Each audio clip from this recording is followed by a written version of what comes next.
Welcome to another edition of the Sim Racing Garage. I'm Barry Rowland.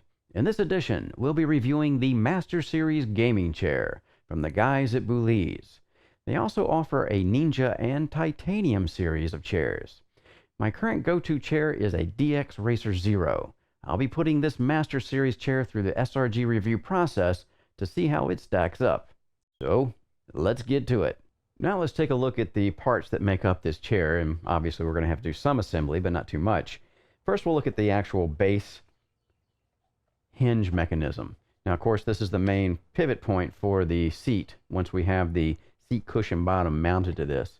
And of course the bottom part of this is going to mount to the bottom legs that are going to have the rollers on them, and also has a hole here that we're going to put our piston into. It has a tension adjustment on it, and screwing this in actually makes it harder to tilt it for your spring tension, and you can actually take this all the way out to where, yeah, see how it's just flopping around in there? You're probably not going to want to sit with it like that. You want a little bit of tension on it somewhere, but yeah, I would put a little bit, because I like to lay back in a chair, and I'm not very heavy, so I usually don't require much seat tension as far as being able to lean back in the chair. Now we have some levers here that are going to control some of the actions of this bottom. And the first control here, the most important for the piston, obviously is going to be, if you look in this hole here, you get a look at it there, you can see that piece moving there. See how it's kind of coming, it gets brighter as it comes towards you. So that's the lever that's pushing down on the top of the hydraulic piston that's under pressure. And that's this guy over here. If you guys ever put one of these chairs before, or together before rather, then you know exactly what this is and how it goes in. This sits in the base, which is over here. We'll take a look at that in a second. And then the top part has a little button on it that you push down. Of course, you can't really push it down with your finger because it's really tough to push down. But when you have the weight of the seat, somebody sitting on it, and this inserted in here, then that lever has enough leverage on it to be able to push that down. And then, of course, the shock's going to adjust and go up and down to whatever height that you want, within the limits, of course, of the seat itself. So yeah, nothing special here, just, you know, all these type of chairs and desk chairs, you know, everybody has, all of these chairs actually have one of these. So again, nothing special there. It does have some marking on it. It says it's a class 4 piston, whatever that means. I don't even know what it means. And yeah, so the other lever we have here is going to be for adjusting the lock on the seat. All right, so it's either going to be locked or unlocked. And the mechanism is in here. You can see it move a little bit, but depending on how I can get the light on it, but I don't know if you guys can see it coming in and out there. There it is. So right up in here is where you're looking to see that lever working. Right. Simple enough. And that's really the only two controls on this base, which makes everything nice, right? Nice and simple. This is a collapsible cup you get with your chair. Just kidding, it's got a hole in the bottom, so it wouldn't work very well. Of course, this is the shroud that's going on top of this gas-charged piston. And that is going to sit right in here like this. And we'll take a little better look at this over here. So you see this star pattern, obviously. This is going to be the base where the actual wheels go, and this sits down on the top of it, like so, right? So, let me put this over here. Get that out of the way. And this is actually, I thought it was steel at first because it's got a nice powder coat on it, but this is actually an aluminum base here for where we put the wheels in. Again, pretty standard fare for seats. It's not too complicated in putting one of these together, which is a great thing actually. And the wheels just pop into the little holes in here, right? So these wheels have these little rings on them, and we'll get a closer look at that in a second, but they just snap right in. So the wheel itself, these seem to be pretty high quality. You know, I always like to take a caster, or I call it a wheel or a caster, and spin it just to see how hard or easy it is to spin. You can see that this is actually pretty easy to spin. And both sides are the same way. So it gives us a lot of roll. Now there are no locks on this particular model of the roller or seat wheel. It is kind of neat. It's got a little mag wheel on there. It's got a 6-spoke mag. This gives a little bit of character to the seat itself. Overall, we get 5 of these, of course, because there's 5 spokes on the base. Now, we also get a little kit here with parts in it. And we've got these little caps here, these little black caps. Let's see, the light's really blowing that out, isn't it? These little black caps are actually going to go on here, and they are to seal up the screw heads that we're going to be using to screw these covers onto the seat hinges that we'll see in a minute. And we've also got, there's the actual screws that we're going to use, and we've got an Allen wrench over here, and we've got an extra M8 bolt with a washer and a lock ring in case we lose one. But the bolts actually come in the seats that we're going to be using to attach the seat back to the actual seat bottom. And we'll see that in a minute too. Now these are actually some rubbery gaskets right here, or washers if you will, spacers. And they actually go between the flange here. See this flange? Let's back up like this. So the flange is going to go on the bottom of the seat, right? So the seat bottom is going to be sitting on top. And these little bushings are going to go in between the seat and this, which probably gives us a little bit more of a softer cushion feel to the movement of the seat than if we just put bare metal to bare metal when we mount to the seat. Actually, I have some DX racers, and they did not have these on them, so it was just a solid connection. If I remember right, I'm pretty sure, because I think I would have remembered that. Because when I first got this out of the box, I'm going, well, what are these bushings for? So that's what they're for. Right, so anything else we want to look at here before we get to, we're going to go to the next segment real quick, and I'll show you the bottom of the seat, and we'll get a look at how everything works on that, and then we'll look at the seat back and the materials it's made of, and all that good stuff when we get back. Now, the Boulies chair also comes with a couple of cushions. Now, this is the headrest, and it's actually pretty thick, and it's got a lot of sponginess to it as far as firmness. It's not real soft, so yeah, I think this will be a pretty good one for the headrest. And not only that, but it has a kind of like a, I don't want to say fleece, but it's kind of fleeced, kind of a cover to it. It's pretty soft, and you can see it has the Boulies embroidery on there in white, which is a little strange for white for the charcoal chair, but yeah, I thought maybe this would be also in like kind of a dark, but this is probably the kind of cushion that they include with all their seats, so they just have one set of cushions. Now, that's a good cushion, but this is a great cushion. This is actually a memory foam lumbar support.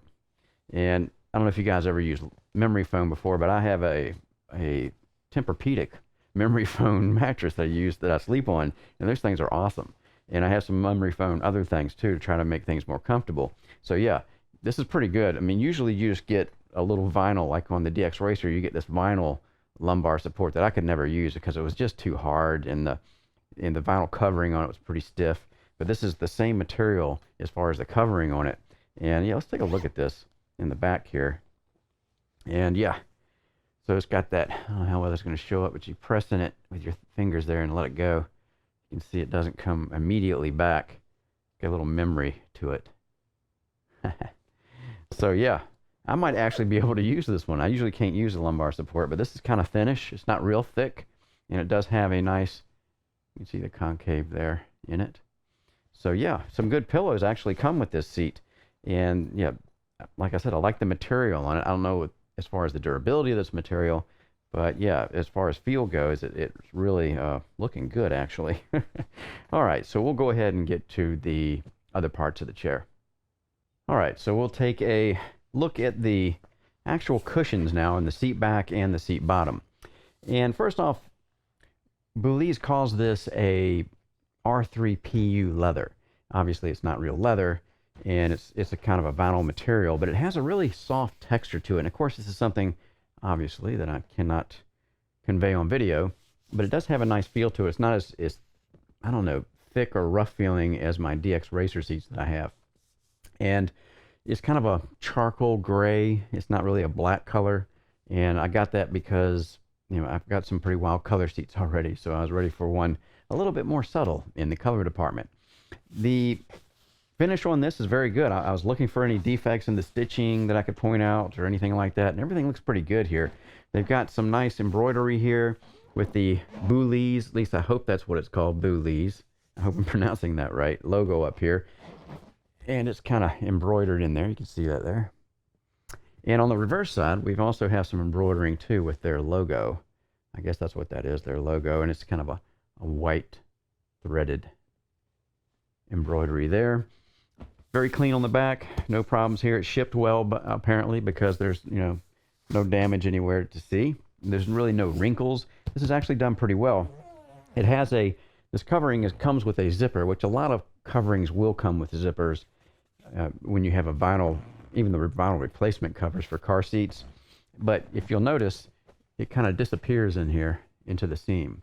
So the actual zipper part is tucked up underneath there and then closed in by these two halves here. We've got two halves running down here, and you can see they've got the rings here, also known, we call these hog rings, because you actually have a pair, they're open rings, and you have a pair of pliers that cinch them down.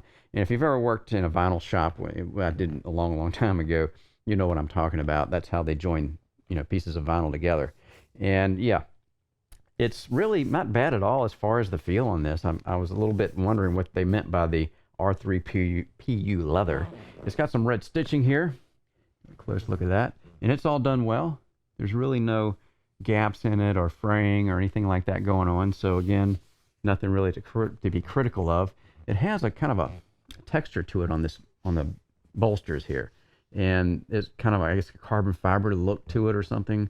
But that feels a little bit stiffer, not much though, than the actual material right here. Overall, well done as far as the design and the finish on it. And these are the cap head socket bolts that are going to be used to attach this seat back to the seat bottom. We'll see in a second. So we'll obviously be taking those out. And we got two on the other side too. And if you remember in the other section, we actually got an extra one of these with the kit in case we lose one of these or we strip something out, or you know, whatever the case may be. Right, so enough of the seat back.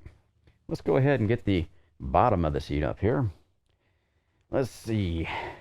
And it's all assembled, pre-assembled, which is kind of nice. Makes it very easy to assemble this. It's not going to take us long at all to get this assembled. All right, the adjustments on the arms, and this is typical of a lot of the gaming chairs out there these days, including my DX Racer. You can actually pivot sideways like this, and you don't have to push any buttons for that to happen. We have a lateral adjustment that we can actually push this button and it will come out or go back that way. So that's for lateral position. And then we have a back and forth position with this button here.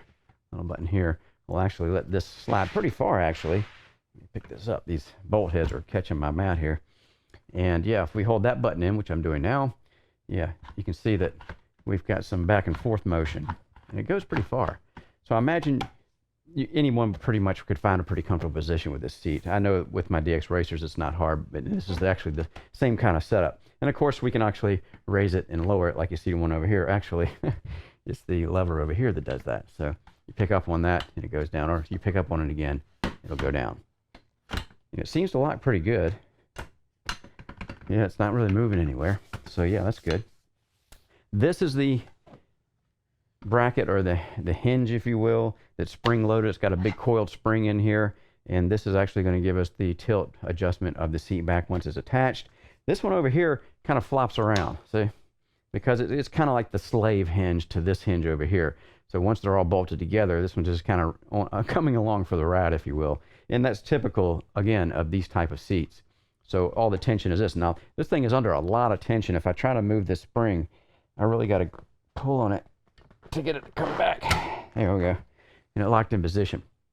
So yeah, it's much easier to do when you're sitting in it and you have the seat back on here and you're leaning back against it with all your weight. Anything else? Of course, the stitching and everything continues on the bottom of the seat, including these carbon fiber accents around the sides here. Again, I can't find any defects in the workmanship here. Everything looks pretty good. I think that not a lot of creases. A little bit of creasing over here on this corner. And as you can see, it's a little bit smoother over here. I don't know if the light's showing that well enough. But again, you know, nothing to get too upset about, I'm sure. We have some hog rings down in here. Of course, you'll see them all around the perimeter as we look at this seat. The arms themselves here, when I first saw this, I thought they might be adjustable as far as sliding this whole assembly in and out.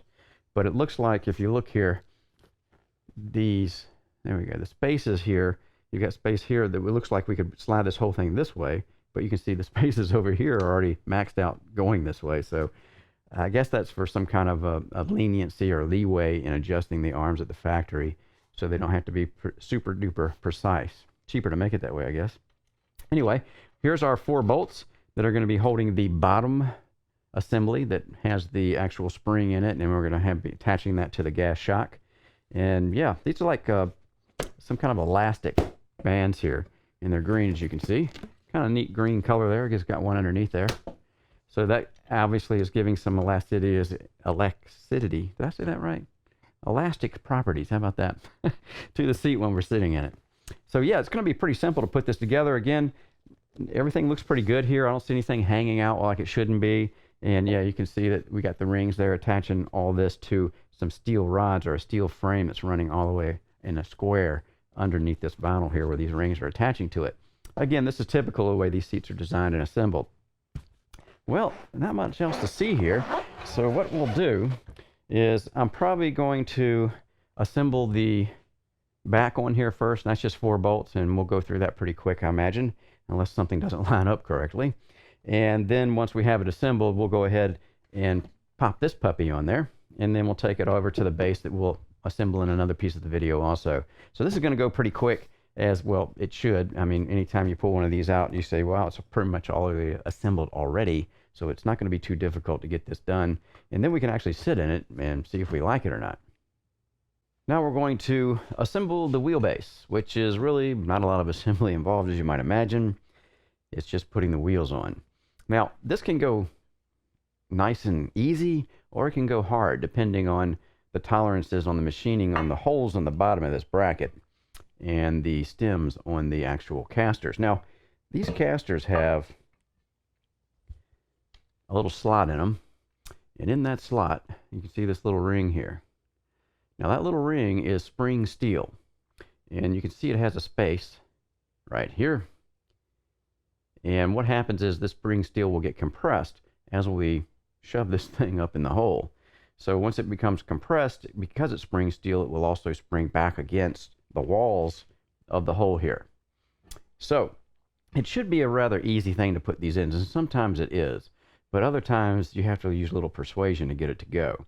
Now I'm hoping that, yeah, this is going to be pretty easy. It's just a matter of putting it in there and getting that ring to compress. And sometimes I'll kind of wiggle it around like this to try to get that ring to compress, and there it goes. So now that's enough friction in the hole to keep the wheel from falling out, and that's the whole idea, obviously. But there is no groove inside of these holes for that ring to snap into, which would be more difficult, obviously, trying to get the wheel back out if we needed to for any reason. We broke one, or one went bad, or whatever the case may be. With a smooth bore in there like that, it's going to be a lot easier for us to take this wheel back off if we need some kind of a replacement or warranty, or we're putting a different set of wheels on, which you can do as long as the shaft diameters are the same as the bores in here, or we'll fit those bores in there. Right, so as you might imagine, this is a pretty simple thing to do. We just kind of work our way around and get them all put in. And these actually seem to be going in pretty well. I've had some where I've actually had to get a hammer out and persuade it just a little bit, gently persuade it.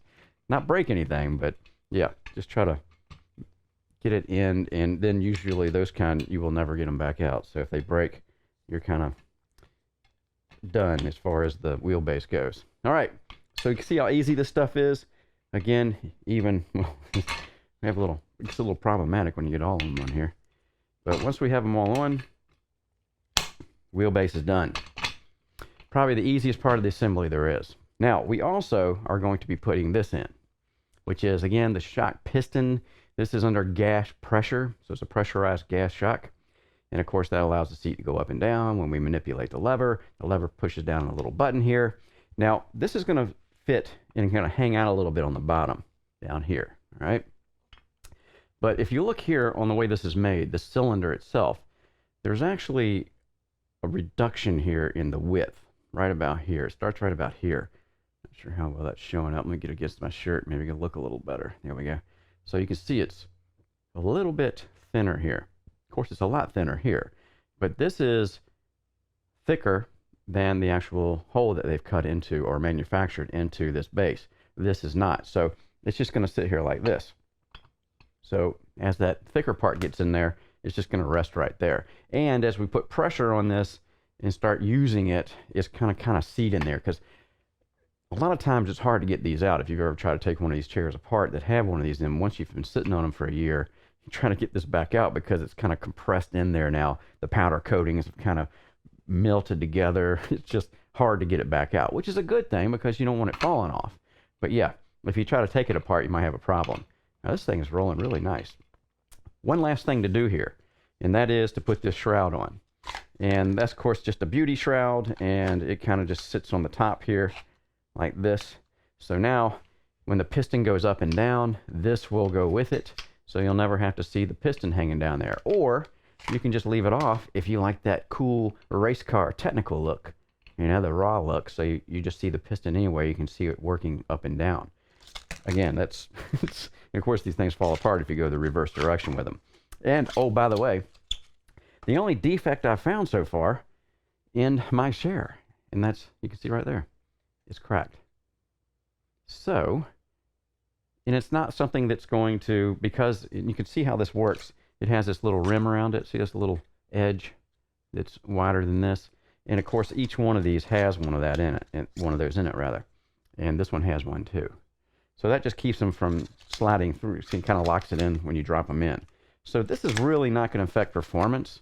But I suppose if you didn't like that crack being in there, you could always call, or rather email Boulies and tell them, hey, my thing got cracked, so I want another one. I'm sure they would probably warranty this. Right, I'm going to leave it on there. So when it goes up and down, I don't have to look at the piston, even though chances are I won't be looking at it anyway. Okay, so the general idea here is to, now that we have this assembled, is to get the seat up here and assemble the seat back and the bottom of the seat together, and then put this on the bottom of that, or vice versa. Really, I guess it doesn't matter which order you do it in.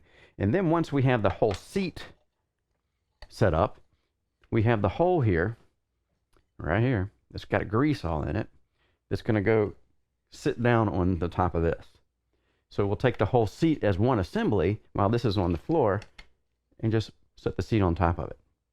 At least that's the way I'm going to try to do it. So we'll actually get to the actual seat assembly or chair assembly part next. So now we're going to put the seat back onto our seat base here. And really it's pretty straightforward. I already took the bolts out. These are the M8 socket head cap bolts.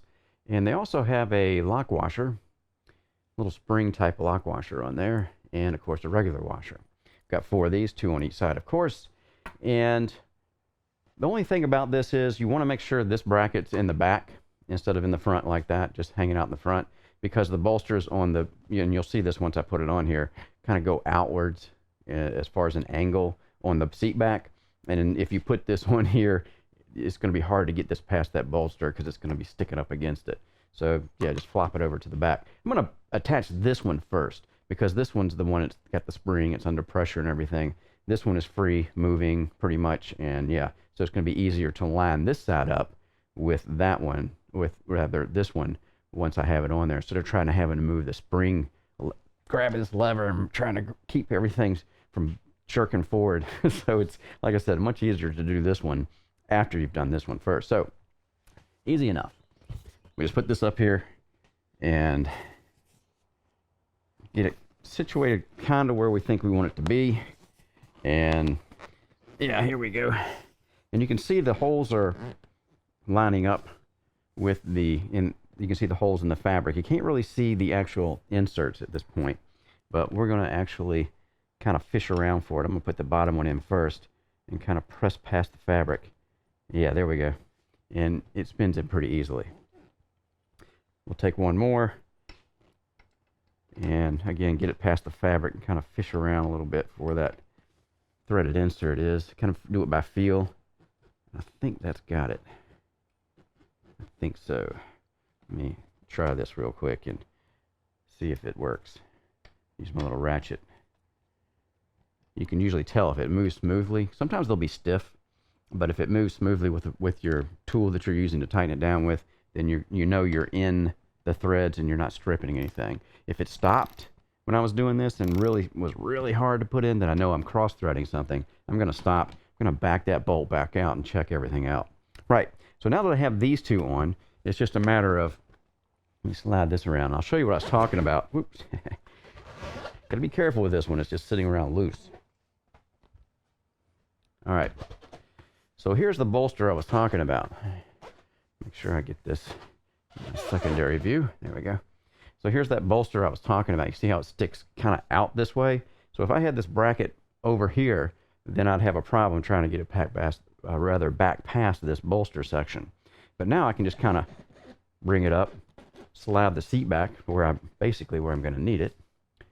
And let's see, do that like that. And we'll do the same thing over here. I'm going to pick up on the seat a little bit to try to get the holes to line up where I want them to be. And again, as you can see, I can kind of move this bracket here easily around so I can find where these screws are. And again, I'm going through the fabric and trying to feel for that thread. It doesn't feel very good there. Sometimes I'll go to the second one if I'm trying one hole and try the second hole real quick just to make sure that it is going to line up. Sometimes one hole lines up better than the other. Yeah, see how that goes in real easy.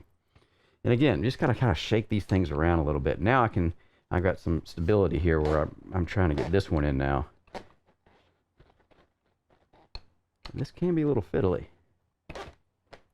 but once we find our threaded insert, I think that's got it right there. It's stiff though, so I'm going to be very careful and see if I can get this to turn it without. Yeah, that's going in. All right, so we're good to go now. So it looks like it's in the right position, and I'm just going to go ahead and tighten these up.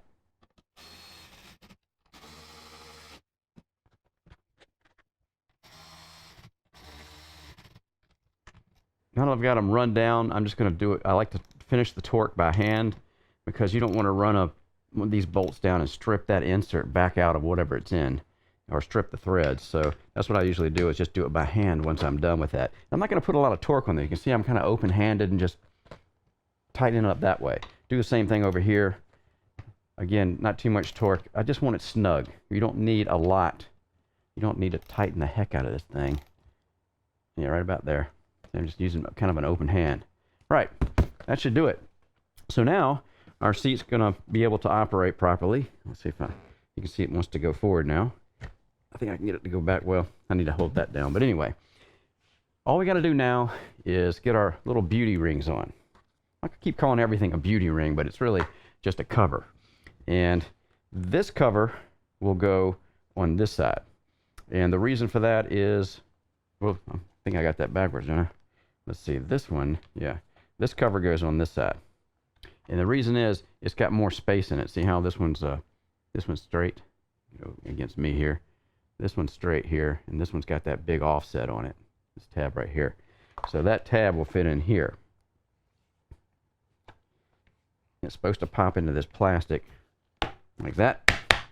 And then we're going to press it on. And you can't see this from where you're at, but there is a threaded hole right here, and that is for our screws to go in. Remember that kit that we got? These two little screws right here, those guys are going to go in here, of course, in here, once the plastic's on. And then we're going to put our little tabs on there, or actually just little covers that are going to snap into the plastic so we don't see the screw. But the screw is a black screw, so you probably wouldn't see it anyway. Right. So what we'll do next is go ahead and pop these on, get the screws in, and then we're going to be turning this upside down, not upside down, but kind of sideways, so we can get the actual base attached to the bottom of the seat. So we'll get to that next. All right, so now I'm going to go ahead and put the base on. And of course, the base is going to let us control the chair with the gas pressure piston lever here, and this lever is actually going to lock it in position so the back won't go back on us, or unlock it if we want to lean back. And it goes on in this orientation according to the instructions. Yes, I actually consulted the instructions for this one. You don't want to get it backwards and have to take it all the way back off. And of course, the whole idea here is to get this on the seat bottom, and then we'll just take the whole seat assembly and set it down on the wheelbase that already has the gas charged piston in it. Now, when they actually send this to us, they leave the bolts in. All right, so we got 1, 2, 3, 4 bolts that we're going to obviously be bolting this on with. So we're going to go ahead and pull these out real quick.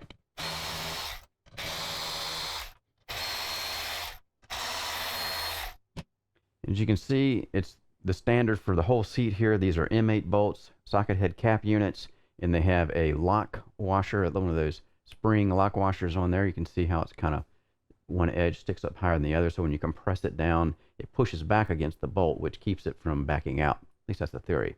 And then, of course, we have a regular washer on it. Right, so we'll be attaching this, obviously, with these. So we're going to go back on right away. In fact, it's still a little warm for me unscrewing it. So I'm just going to kind of grab it on the bottom here, best way I can, and start with the closest one so I can see what I'm doing. And it's just, again, putting this through. Oh, by the way, I almost forgot. Don't want to forget these things. These are the spacers that come with the seat. And these are kind of a hard plastic spacer. Hear that tinking? So they're not rubbery at all. I thought they might have some kind of a cushioning effect to them, but they don't. They're just basically spacers. So yeah, and that's one of the reasons why these bolts are so long. It's going to go through that plate and the spacer and screw into the inserts that are in the bottom. Right, so we want to make sure we have one of these on the other side as we go in with it. All right, so simple enough as it falls off. Tilt it back a little bit here while I'm keeping my fingers on it, and then I'll just pick up the back of this.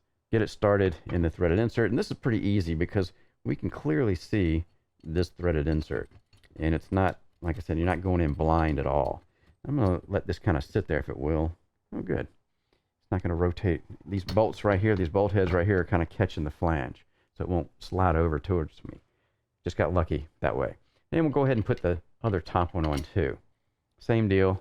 I'm just going to kind of pick it up a little bit, get the pressure off of it, because you don't want the pressure on the bolt as we're trying to get it started in these threaded inserts. And should go on in there. There we go. All right, so that one's going in pretty good. You want to get a little bit of thread in there before we move on to the other ones, and then we'll just keep on doing what we're doing as the theme continues here. Kind of lift up on it. This can be a little fiddly because now we got the weight kind of hanging there, but I'm going to see if I can do it with this hand. Might make it a little easier. This one's a little fiddly. It's not going in as how I would like it. There we go. Now it is. You want to make sure these things go in easily, because if they're, you don't want to bind these things up. The last thing you need is a stripped bolt going into one of these holes. Kind of put this over here so I can see what I'm doing. Because if you strip one of these out, you're going to have a lot of problems. Unless you have a good tap and die set, which I do. But yeah, why do it if you don't have to? Like I said, it's kind of fiddly. You want to kind of jiggle this around as we're trying to put it in. Sometimes they go easy. Sometimes they do not go easy. Yeah, this one's kind of feeling like it's not going in at all. And we know they came out, so we got good screws, good threads. It's just a matter of getting it lined up. And this is like totally fiddly here. All right. I think that's got it right there. Now I'm going to take my ratchet and kind of get it going the right way here. See if I can move this. Yeah. See how that went in? Then I know that I've got it in there, even though it's kind of stiff. And once I got it past that, it's actually not as stiff now. It can be screwed in. So what we do, obviously, is go ahead and spin these down, and then I'll hand torque them. So we'll do that now.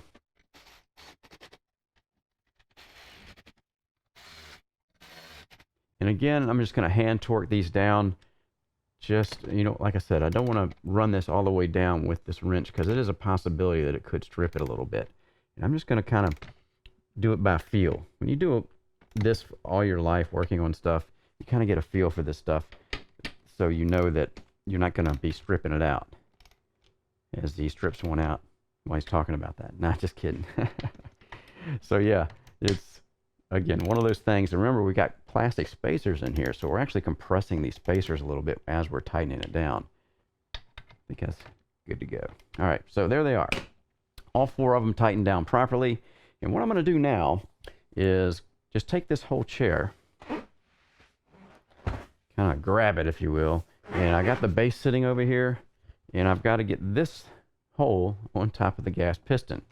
And I'm not sure how easy that's going to go because the base is on wheels and it wants to move around on you. And I don't have anybody here with me, so I'm probably just going to brace it up against something so it won't roll around and then kind of set it down on it that way. I think it's the best way to go about it. But when we come back, we'll have it sitting on the base and see how it looks.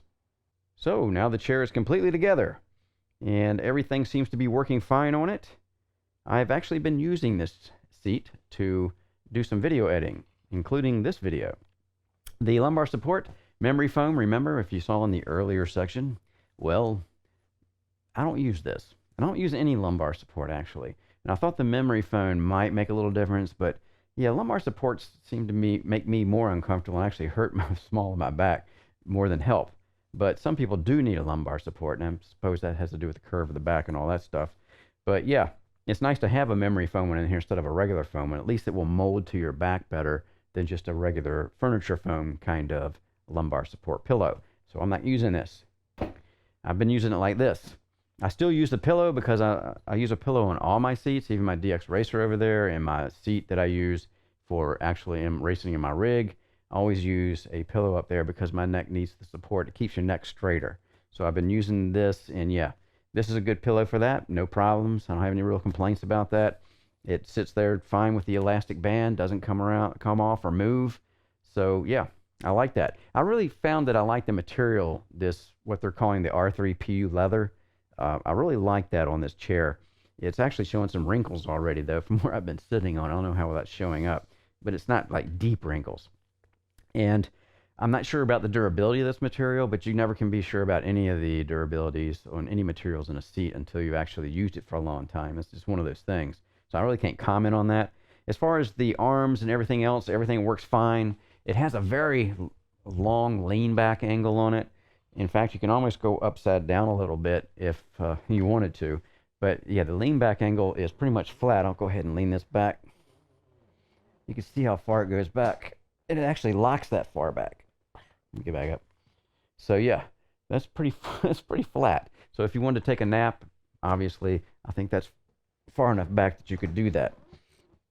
Also, what I do like about this chair, and this is a personal thing, I'm 5'6", not 5'6", 5'7", 5'8", somewhere in that neighborhood, almost a little bit just shy of 5'8". And I have problems finding chairs where my feet can be flat on the ground when they're all the way down. And the DX Racer's got me pretty much there, but this one actually goes a little bit lower. It might even be the difference in the cushion or something. But it makes it a little bit more comfortable for me than my actual DX Racer seat. And I think that's the main thing. And of course, all this is subjective as far as comfort. We're all different. We're all different body types. So, but this is kind of a basic seat. There's not any big curves or anything in the seat. It's pretty straight back in here and here. So yeah, if you need lumbar, you can throw the pillow in. If you don't, keep it out. And I've been pretty comfortable in this chair. So I really can't, I can't knock it for comfort. And again, somebody else though could if, they're not comfortable in it. That's the funny thing about chairs. You just can't really say this is the most comfortable chair and it's going to be comfortable for you. Anybody that tells you that, yeah, run away because you just don't know until you're actually sitting in it. But I can say for me and my body type, it is very comfortable. And that's about as far as I can, I can only say that. But yeah, and durability of this material is unknown. I've had my DX Racer for a long time now, and some of the vinyls actually, the color's kind of wearing off on it. But I'm actually probably going to be using this seat now because it's just got a little bit more comfort. Maybe because it's new and the DX Racer's old. I don't know. But it is a little bit more comfortable for me. So really, yeah, not much else to complain about with this seat. And for the price point, it comes in at $200, and they got it on sale actually. Or reduced price, or whatever that means. I don't think it's on sale, but it's a reduced price, $285 shipped in North America. Yeah, it's worth that, no doubt. But the DX Racer was $370 when I bought that shipped, although I think they have some lower range ones. But yeah, I can't complain. When I put this up against my DX Racer, my Zero DX Racer that I did a review on a while back, it does everything that the Zero does. And yeah, it actually feels a little bit more comfortable. But then I don't know if that's because of the newness in it or what. But yeah, we'll just get to the final thoughts next. Final thoughts on the Boulies Master Series gaming chair. A chair can be a very personal thing when it comes to comfort and usability. Just because one design works for some people doesn't mean it will work for you. Knowing this, when looking for your next gaming chair, all you can really do is look at things like feature sets materials used, and ease of assembly when making a decision on which chair would be your best option. The material used on the Boulies chair is called R3PU leather. It has a soft, supple feel to it, not unlike real leather. The fact that it is resistant to liquids, stains, and wear is a plus. I can't say how it will hold up in the long run, but you do get a 2-year warranty with this chair. I think the red stitching and carbon-grained material on the outer edges of the chair give it a nice look. The addition of a headrest cushion and memory foam lumbar support are also nice. The range of adjustments that this chair offers, I think, are more than sufficient for most people to get a fit that will be comfortable. Assembly was not very difficult as far as, well, gaming chairs go, and all the parts needed were in the kit. I think at the current sale price of $285 shipped, this is a good buy. Even at the regular price of $329, it is still less than what I paid for my DX Racer chair, and to me, every bit as good. I'm Barry Rowland. Thanks again for watching the Sim Racing Garage channel. Don't forget to hit the subscribe button. And if you would like to help support what I do here at the Sim Racing Garage, visit my website at simracinggarage.com.